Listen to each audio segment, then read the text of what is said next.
मी आज अजून एक गोष्ट तुमच्या समोर आणणार आहे.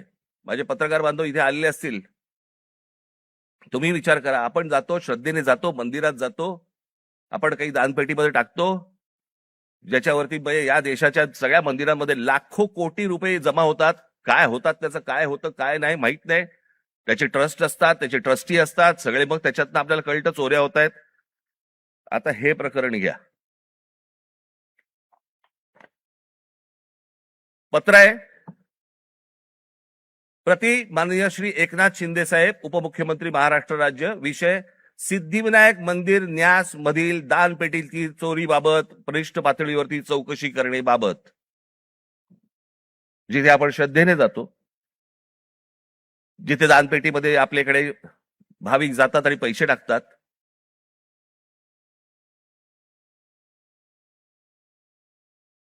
त्याचं कारण असतं ते धर्मासाठी म्हणून आपण असे टाकतो. महोदय, आम्ही स्वाक्षरी करणारे सर्व सिद्धिविनायक न्यास मंदिर प्रभादेवी मुंबई येथील विश्वस्त आहोत.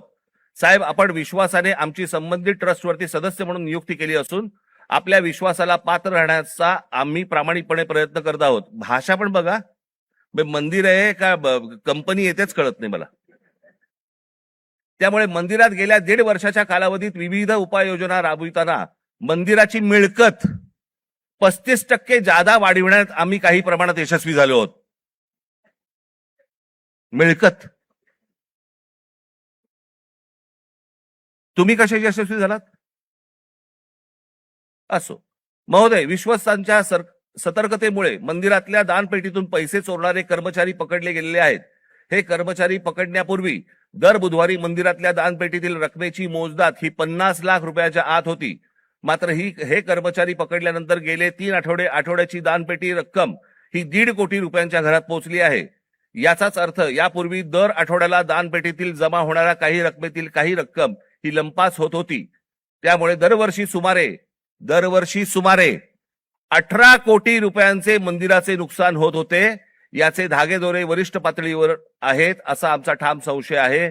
साहेब, या प्रकरणाची आपण गंभीर दखल घेऊन शासकीय पातळीवरती संबंधित प्रशासनातील वरिष्ठ अधिकाऱ्यांची चौकशी लावावी अशी आमची आपणास विनंती आहे. विश्वस्त मंडळ सिद्धिविनायक गणपती मंदिर न्यास प्रभादेवी मुंबई. राहुल हे सगळ्यांनी सह्या केल्या आहेत.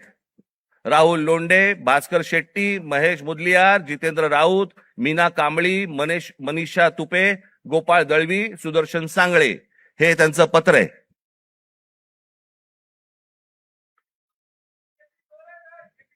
हे सगळं म्हणजे 18 कोटी रुपये दर वर्षाचे सिद्धिविनायक मंदिरामधनं चोरी होतीये.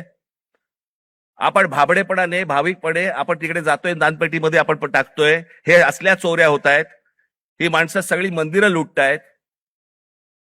हाच तो तरुण, हेच ते विद्यार्थी परीक्षांच्या वेळेला नोकरीसाठी मंदिरामध्ये जातायत, पायऱ्या झिजवतायत, सांगतायत देवाला मला नोकरी मिळू देत, आणि त्याच मंदिरामध्ये चोऱ्या होत आहेत.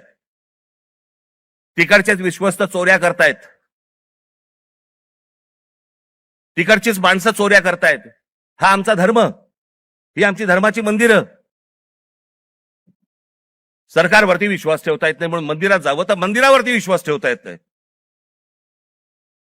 ही जर समजा देशाची परिस्थिती असेल, होईल काय? रस्त्यावरतीच उद्रेक होईल.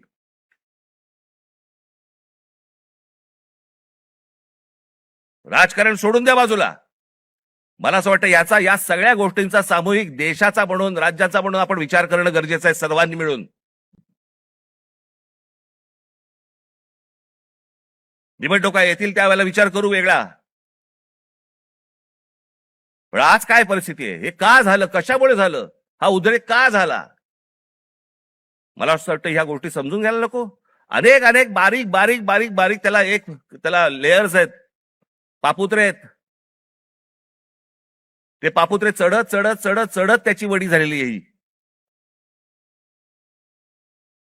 मला असं वाटतं ही गोष्ट सरकारने समजून घेणं गरजेचं आहे. आज मनातल्या तरुणांच्या, विद्यार्थ्यांच्या आशा आकांक्षा, महत्वाकांक्षा, या मला असं वाटतं विद्यार्थी सेनेने समजून घेणं गरजेचं आहे. नोंदणी होत राहील, पण त्यांची ते काय विचार करतायत मला असं वाटतं हे पाहणं गरजेचं आहे.